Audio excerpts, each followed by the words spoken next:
Sarah Trump coming to you from my home in New York.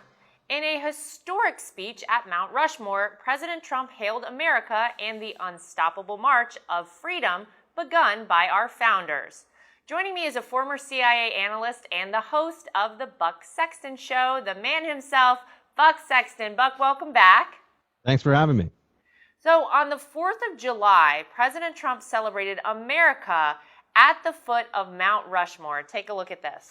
We gather tonight to herald the most important day in the history of nations, July 4th, 1776. At those words, every American heart should swell with pride.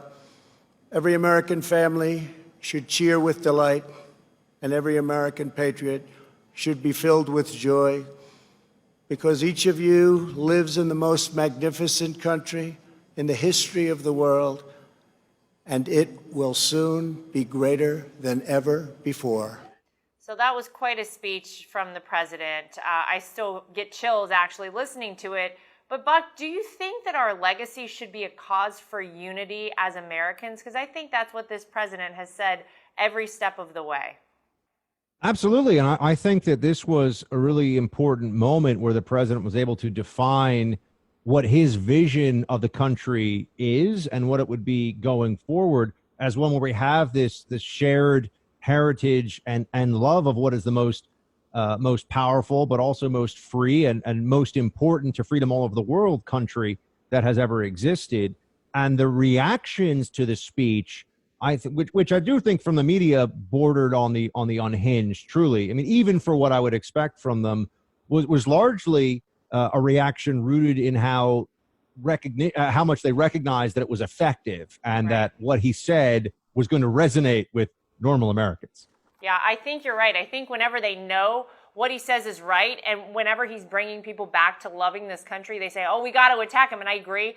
The reaction from the media was absolutely ridiculous. In fact, when we left Mount Rushmore, because I had the opportunity to be there, and I'll tell you, it was amazing and something I will never forget for the rest of my life. Literally, as Eric and I are leaving, he pulls up on his phone the New York Times, and he goes, wait a minute, they say this was a divisive speech? Like, were we at the same speech from the president? It's crazy, but I think you're right. When they know it's effective, they attack him even more. And the president addressed the violent radicalism of Biden supporters, as well as, we all know it too well these days, cancel culture in America. I want you to listen to this.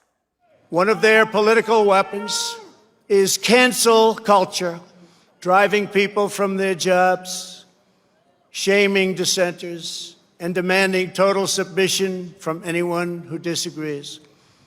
This is the very definition of totalitarianism, and it is completely alien to our culture and to our values, and it has absolutely no place in the United States of America. So, Buck, do you think that average Americans were happy with how the president condemned these recent attacks on our legacy? I mean, what was your reaction, and how do you think most Americans reacted to hearing that? Well, I think that anybody who isn't already ideologically completely set in what is a totalitarian view of free speech, of our history, of the ability of mobs to tear down and destroy things just based upon not liking them. If you're not someone who's been cheering for Antifa and thinking that somehow this is bringing the country to a better place, which I think is insane, you heard the president's speech and said, yeah, it was essentially, I think, reiterating for so many people what it is that makes us special as a country and what brings us all together. And it, in that sense, established a very clear divide. I mean, there are large parts of the American left, the Democrat Party, that are really rooting for misery, failure, and despair at this point, and divisiveness at this point in our country, because they recognize the stakes of this fall and they want to be back in power. But to anybody that's just saying, this is the country that I think I know, and this is the president saying things that I would expect any president to say, it's an affirmation that on the one side, you have patriotism, optimism, and a hope for a better future.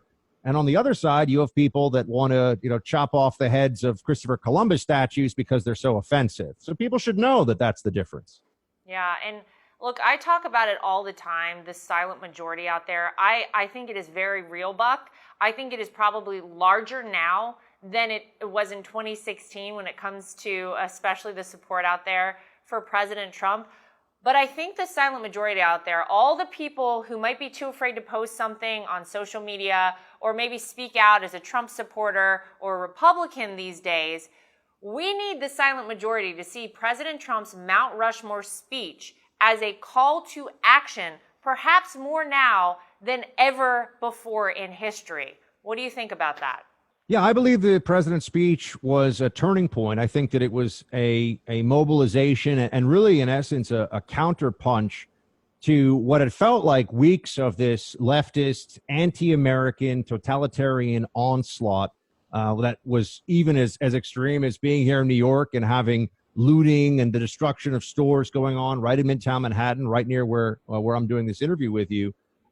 Finally, it seemed the president had an opportunity to show the American people, anybody who's watching and listening, what the differences are between these two sides. But also, then that is a call to action. That is a mobilization for the Trump movement, for the Republican Party, and for law and order and constitutionalism. People that believe in those things, that care about all of them, should recognize that if they don't take steps themselves, the craziness, the absurdity, the illegality that has really been a plague on this country for the last, let's call it 6 to 8 weeks, that will transfer into political power, and then it will be a legal issue that is enforcing all these things and not just a cultural one. That's the next step. So the stakes are very high. Yeah, stakes are very high, which is why November 3rd, everyone needs to get out. Everyone needs to vote, register to vote. Make sure you're doing your part. I like what you said. Keep spreading the word out there. Keep spreading the truth, because, I mean, it's about the future of this country. I continue to say that I want my kids to have the opportunity to grow up in the same America that I got to grow up in, because it is an amazing place. There is no other country on the face of the earth like America. There will never be another one like America. We need to save her now. It is up to us.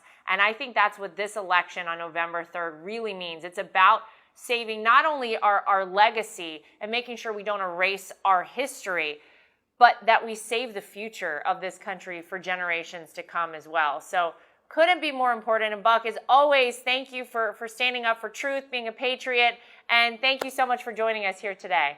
Great to see you. Thanks for having me.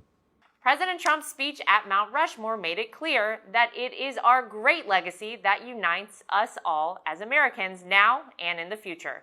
That's the real news for today. If you'd like to get involved with Team Trump, go to DonaldJTrump.com or download the official Trump 2020 app from the App Store or the Google Play Store.